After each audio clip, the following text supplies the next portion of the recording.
व तुइज़्ज़ु मन तशा व तुज़िल्लु मन तशा। औज़ु बिल्लाहि मिनश्शैतानिर्रजीम बिस्मिल्लाहिर्रहमानिर्रहीम। शुरू करना वा अल्लाह ताला दे पाक नाम तो जो बहुत गफूर रहीम ते निहायत रहम करन वाला है। भैनों ते भरावो, मैनू अल्लाह ताला तो पूरी उम्मीद है कि तुसी जिथे भी होवोगे खैरो आफियत नाल होवोगे, अल्लाह ताला दीयां नेमतां ते बरकतां समेट रहे होवोगे। वीडियो अगे वधण तो पहले सारे भैन ते भरावां कोल एक निक्की जी गुजारिश है कि यार चैनल नू सबसक्राइब कर दिओ ते नाल लगे घंटी दे बटन ते प्रैस कर दिओ ताकि इंज दियां वीडियो बर वक्त तुहाडे तक अपड़दियां रहन। ते वधदे आ वीडियो की तरफ।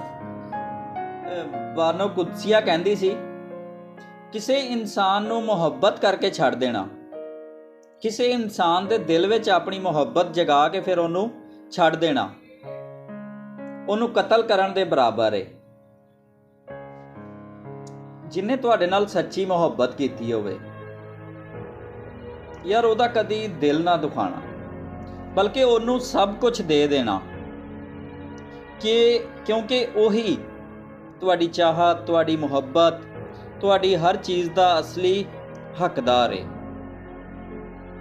यार मेरा ख्याल है कि अल्लाह ताला जदों किसी इंसान नू अपनी तरफ लियाना चाहता है, अपनी तरफ मतवज्जो करना चाहता है, तो उस इंसान नू किसी दूसरे इंसान के हथों तोड़ देंदा है, उसदा दिल तोड़वा देंदा है, ताकि इंसान नू इस गल का एहसास होवे कि अल्लाह ताला की मुहब्बत तो इलावा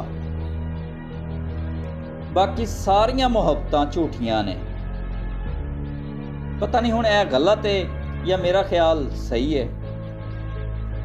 जिहड़ा मर्द तुहाडे वास्ते रो पवे तो समझ आयो उत्थे मर्द की मुहब्बत की इंतहा वे। उस तो ज़्यादा तुहानू जिंदगी दे विच कोई दूसरा इंसान प्यार नहीं कर सकता। मर्द अगर चाहता है कि वो औरत के दिल विचों कदे भी ना निकले, तो उन्होंने चाहिए है कि अपनी बीवी की इज्जत करे, कल्लियां भी ते दुनिया के सामने भी। ऐसी साडी अज की वीडियो। मैं उम्मीद करना वा कि वीडियो तुहानू पसंद आई होगी। अगर वीडियो चंगी लगे तो एक प्यारा जिहा कमेंट करके अपनी मौजूदगी का एहसास लाजमी दिवाया जी। मिलने आ किसी होर वीडियो दे विच।